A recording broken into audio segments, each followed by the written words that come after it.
नमस्कार दोस्तों, सभी लोग देख रहे हैं लाइव केकेबी न्यूज़। उत्तर प्रदेश सरकार के कैबिनेट मंत्री और निषाद पार्टी के राष्ट्रीय अध्यक्ष बूथ कार्यकर्ता सम्मेलन में मगहर में कार्यकर्ताओं को संबोधित किया।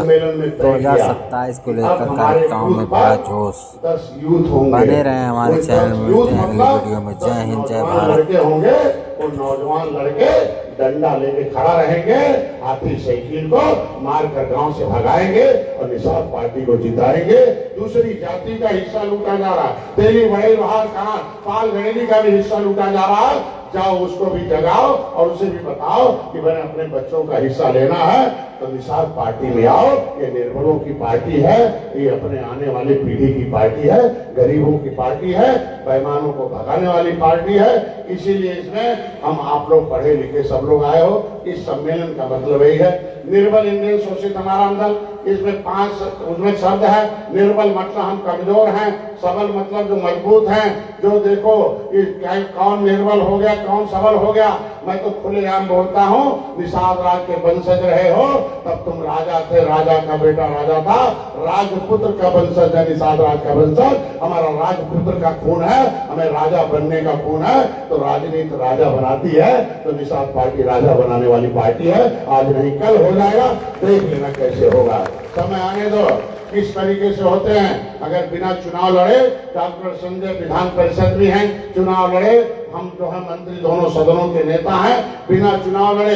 अगर आयोग के सदस्य हैं, जनक नंदन तुम्हारे जिले के और रविंद्र मणि निषाद हैं, तो आयोग के अध्यक्ष भी होते हैं, जो मंत्री भी होते हैं, बिना चुनाव लड़े दर्जापात मंत्री भी होते हैं। एक नहीं हजारों होते हैं। इस देश के कानून में है कि चुनाव लड़ाओ, अपना पाओ। यही देखो, बिना चुनाव लड़े आज के दिन में यहाँ हमको लगता है सभासद भी बने होंगे 1-2 ठो। कौन बना भैया सभासद? कौन? खड़े हो जाओ, अरे खड़े हो जाओ। चुनाव लड़े थे क्या भाई? चुनाव लड़े थे, लड़ाए थे? अरे चुनाव लड़े थे कि लड़ाए थे? तो जितना 2 कोटा था तो हमने दे दिया। हमको लगता है कि बिना चुनाव लड़े अगला नंबर तुम्हारा है, मैं ही लिखूंगा, अपने आप बन जाओगे, सम्मान पाओगे। ये राष्ट्रपति से, राज्यपाल से लेके आया हुआ।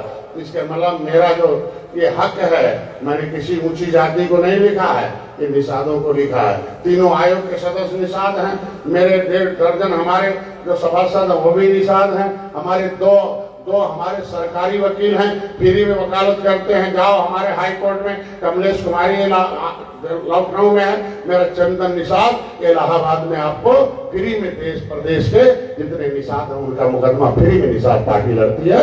चंदन निषाद 1.5 लाख तनख्वाह पाता है, 1 रुपया भी नहीं। निषाद पार्टी चाय नहीं पीती है, बल्कि उनको दिया ये है तुम्हारी लड़ाई का परिणाम है।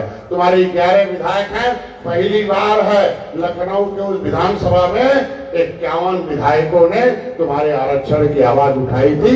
ये निषादों का हक मिलना चाहिए। ये वकील हैं, 51 वकीलों की फौज मैंने खड़ा कर दिया। तूने 11 जिताया, लेकिन 51 लोगों ने से आवाज उठाया। नतीजा है इस बार देखना, सदन चलेगा तो इतना भय प्यार हो जाएगा विधायकों में कि 251 लोग तुम्हारी आवाज लखनऊ में इस बार उठाएंगे, 250 से ज्यादा विधायक उठाएंगे। क्योंकि ये निषाद हैं, इनका हक मिलना चाहिए। वोट हम भाजपा को दे रहे हैं, लेकिन नोट, नौकरी, हाथी साइकिल पंजा ले जा रही है। ये बेईमानी नहीं चलेगा। अगर अपर कास्ट को 10%, अगर भाजपा अपने लोगों को दे सकती है, महिलाओं को 33% दे सकती है, तो निषाद राज का वंशज है। अंग्रेजों को, मुगलों को मौत के घाट उतारने वाला है। इसका भी जो आरक्षण है ये संविधान में लिखा हुआ मझवार तो रहेगा, इसका भी मिलने चाहिए। लेने के लिए आप लोग तैयार हो जाओ, समय आ गया है। समय कैसे आता है? 70 साल लड़े, धारा 370 खत्म हुआ, 500 साल लड़े, राम मंदिर का आंदोलन खत्म हुआ, महिलाओं ने आंदोलन किया, 33% आरक्षण मिल गया इनका। ये देखो अपर कास्ट ने अपना टोपी झंडा उठाया। 1900 हमको लगता है कि आरएसएस की स्थापना जब हुई थी, हिंदू महासभा की जब से स्थापना हुई थी, ये 1873 में। आज के दिन समझ सकते हो कि 1873 में संगठन बनाया था सभी बड़ी जातियों के लोग, तब से लड़ते रहे। लेकिन संविधान में आरक्षण तब मिला जब मोदी योगी आए, तब आया।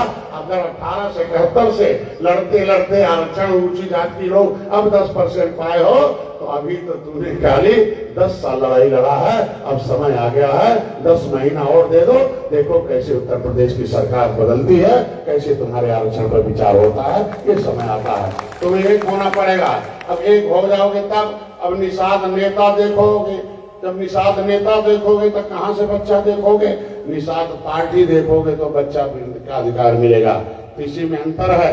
चमार भाई देख लो, टिकट कोई लेके आ जा, मुसलमान लेके आ जा, ब्राह्मण लेके आ जा, ठाकुर लेके आ जा, हाथी वाले केवल हाथी दबाते हैं, चमार नेता नहीं देखते हैं, कहते हैं ये तो दूसरी पार्टी का दलाल है, इसको बटन नहीं दबाना है, दल का बटन दबाना है, क्योंकि उनको पढ़ाया गया है जिसका दल उसका बल, उसकी समस्या का हल, जिसका दल नहीं उसका बल नहीं, उसकी समस्या का हल नहीं। तो निर्बल इंडियन शोषित हमारा आमदल, ये है आप लोगों की समस्या का हल।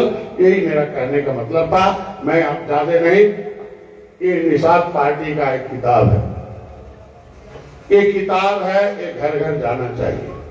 ये आज बूथ सम्मेलन का मतलब यही था कि निर्बल कौन है। निर्बल वो हैं, पहले राजा थे, उनको राजपुत्र थे, एक प्रजापुत्र थे।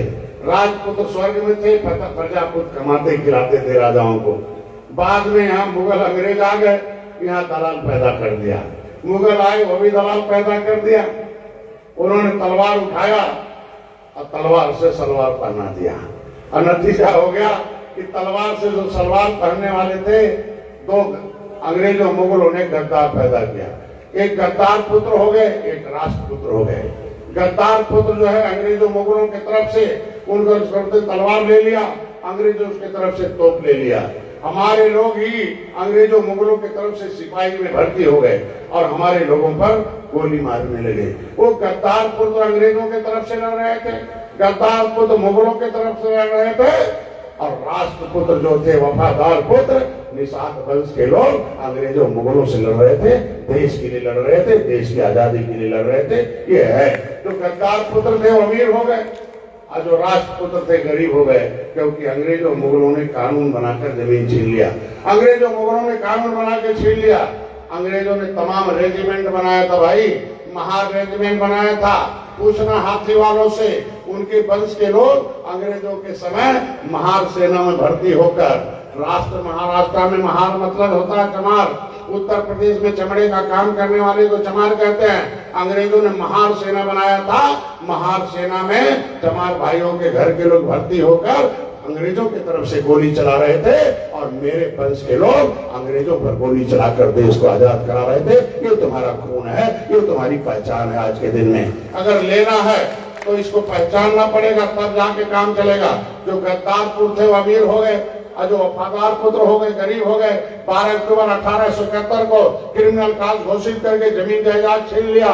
आपको अंग्रेजों ने कानून बनाकर आपके पुरखों को फांसी पर टांग दिया, आपके पुरखों को जमीन जायदाद, आपका सब कुछ रोजी रोटी छीन लिया। कहा निषाद बहुत क्रिमिनल कास्ट हैं, इनको पहले फांसी पर लटकाओ, इनकी जमीन जायदाद छीन लो।